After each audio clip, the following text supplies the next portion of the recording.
डांडी का है इन्नू ताऊ जो उसके पे वोट देते फिर अपने काम को जोड़ते भाई यो सारी उम्र इस पर याद नहीं करने का जमाने पर जो भी बैठे हैं वे तो कमता का बाबा डांडी का वोट देते कोई भाई। जैसे ही विधानसभा चुनाव को लेकर भाजपा ने प्रत्याशियों की सूची जारी की है, तभी से ही भाजपा के कार्यकर्ताओं के द्वारा बवाल काटा जा रहा है। लोगों का कहना है कि भाजपा के द्वारा उनके ऊपर ऐसे प्रत्याशी थोपे गए हैं जिन्होंने कभी जनता की आवाज़ को सुना नहीं और जनता के दर्द को कभी महसूस नहीं किया।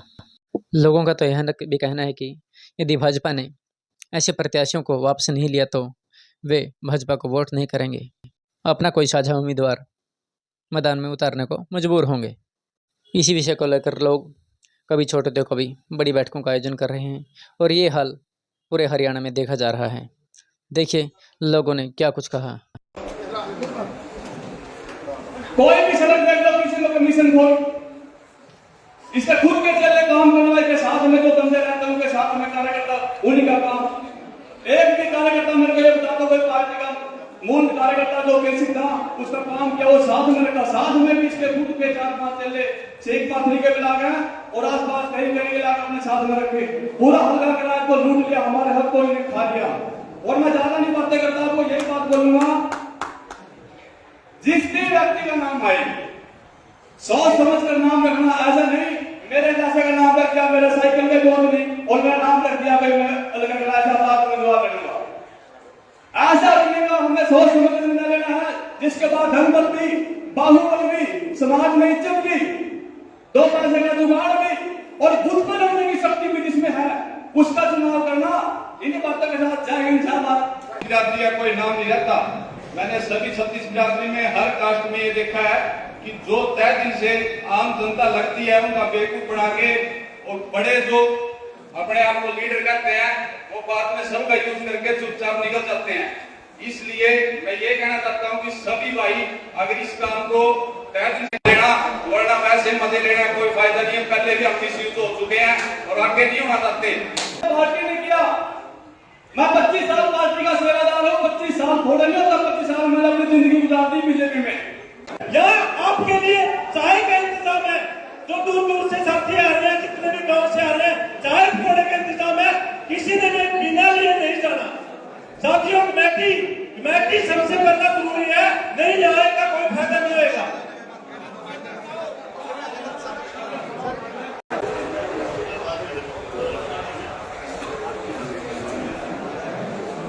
सभी साथियों से एक बार जब अनुरोध है कि बहुत जोरदार नारे के साथ में ये पूरा का पूरा जो व्यवस्था है खुल जाने से पता लगना चाहिए कि वास्तव में किसी विरोध के कारण हम यहाँ इकट्ठे हुए। बोलो कपिल मुनि महाराज की। आपसे ज्यादा तो मेरे अकेले की आवाज है, इतनी जनसंख्या, इतना जना आवाज, इतनी ताकत, इतनी शक्ति, अगर एक बार पूरी ताकत लगा दे तो पूरे किराए को नहीं हल्के को मिल जाएगी। बोलो कपिल मुनि महाराज की। मेरे सभी साथियों को, बुजुर्गों को, नौजवान साथियों को, छायाकार बंधुओं को और जिन्होंने यह प्रोग्राम ऑर्गेनाइज कराया है, सबसे पहले तो मैं पूरी सरदारी को नमस्कार करता हूँ और आप सबका यहाँ आने पर, यहाँ पहुंचने पर आपका स्वागत भी करता हूँ, आपका अभिनंदन भी करता हूँ, आपका वंदन भी करता हूँ। ये जो आज महापंचायत है, ये पंचायत एक चीज के कारण है, किसी के विरोध के कारण नहीं है। विरोध क्या है कि आज हमारे अंदर नाराजगी है। नाराजगी किस बात की कि जिन लोगों को हमने बड़े बड़े औहदे दिए, बड़े बड़े तख्त और ताज दिए, उनके साथ में कंधे से कंधा मिलाकर चले कि वो क्षेत्र के हमारे पूरे हल्का कलायत का विकास करेंगे, आप सबके हमारी दुख तकलीफों को दूर करने का काम करेंगे। लेकिन उन्होंने वो मुकाम पाने के बाद आपको और हम सबको दरकिनार करने का काम किया है। साथियों, ये जो पीड़ा है, ये जो शक्ति के रूप में आज सब आप यहाँ इकट्ठे हुए हैं, ये जो एकता का बल आज आपने दिखाया है, ये उस पीड़ा के प्रति है। तो हम उस पीड़ा के प्रति जब यहाँ इकट्ठे हुए हैं तो हमारा भी बिल्कुल आत्मा के साथ, अभी हमारे बुजुर्ग कह गए थे कि मन का मैल निकाल के पूरी आत्मा के साथ में, पूरी शिद्दत के साथ में, पूरी ताकत के साथ में जो मन में यहाँ चीज लेकर आए हैं कि भाई जिस चीज को हमने दूसरों को दिया है, आज पंचायत के माध्यम से हमारे में से किसी को भी वो ताकत, वो शक्ति, वो चीज मिलती है तो हम सब एकजुट होकर उसको उस परिणाम तक पहुंचाने का काम करेंगे, जिसके लिए पूरी की पूरी समझदारी अपने पूरी ताकत के साथ में यहाँ पहुंची है।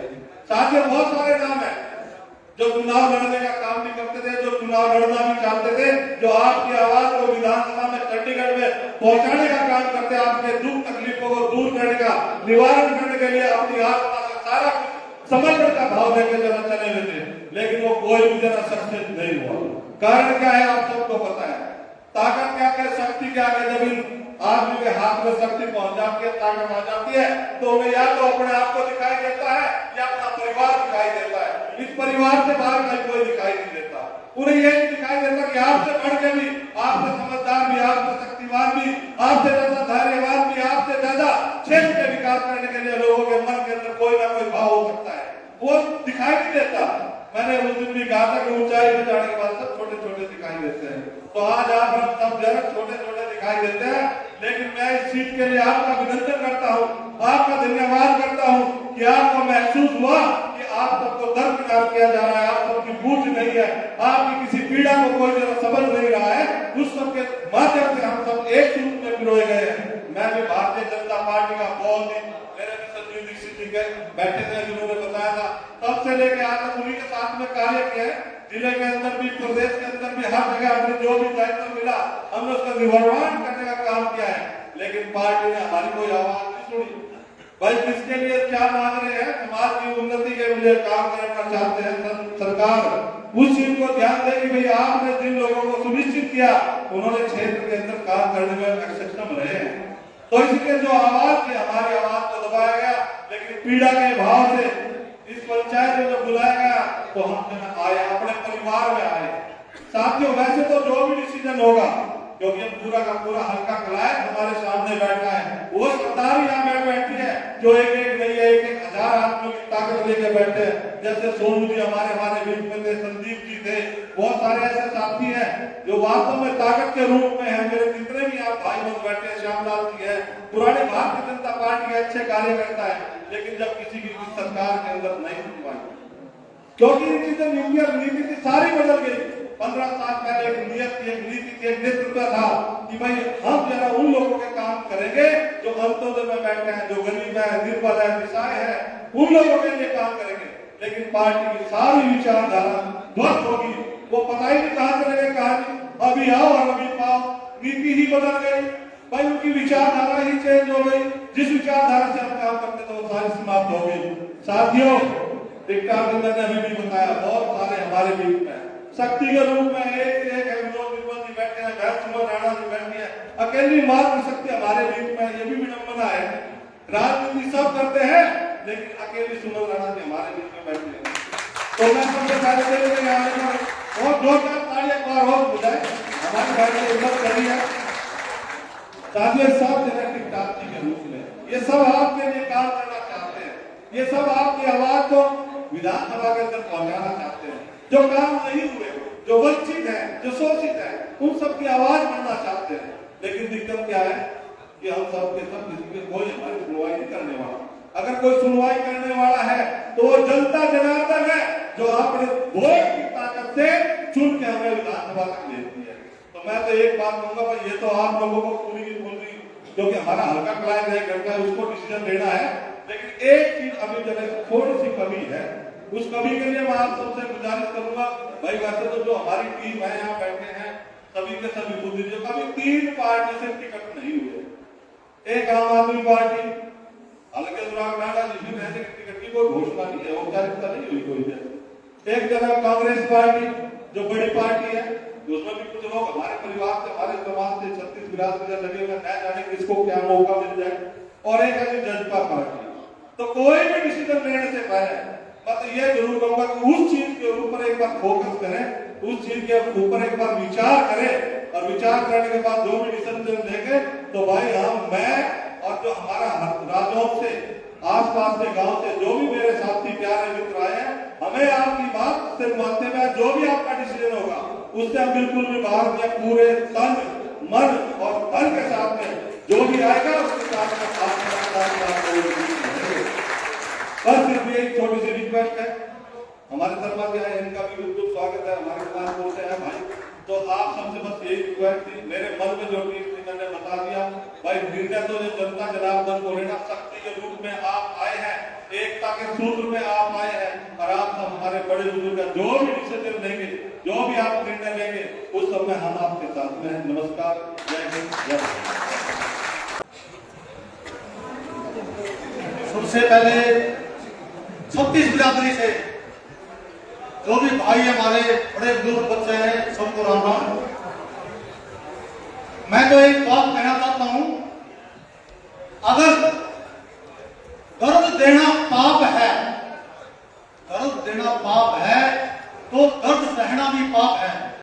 हम भी पापी हैं, क्योंकि बिना देखे बिना समझे हम ऐसे एक विधायक बना देते हैं जो कि सिर्फ लूटता है विधायक।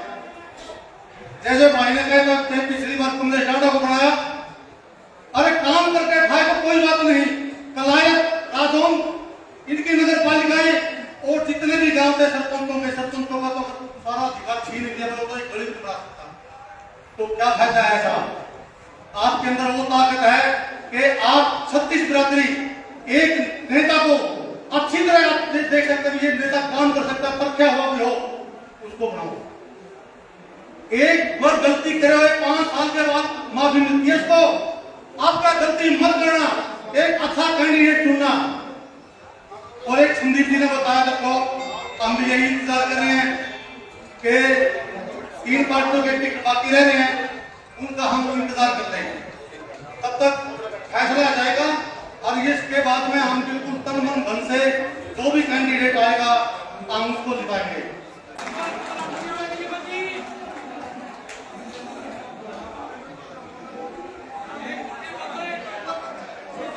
आदर में मान के जो 36 बिरादरी के सम्मानित बुजुर्गों व मेरे युवा साथियों,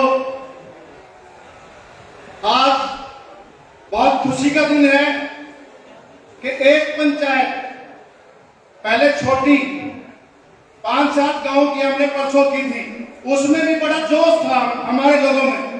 उस जोश को देखते हुए हमने ये फैसला लिया था सभी ने कि एक पंचायत पूरे हल्का से लोगों को बुलाओ और उसमें फैसला किया जाए।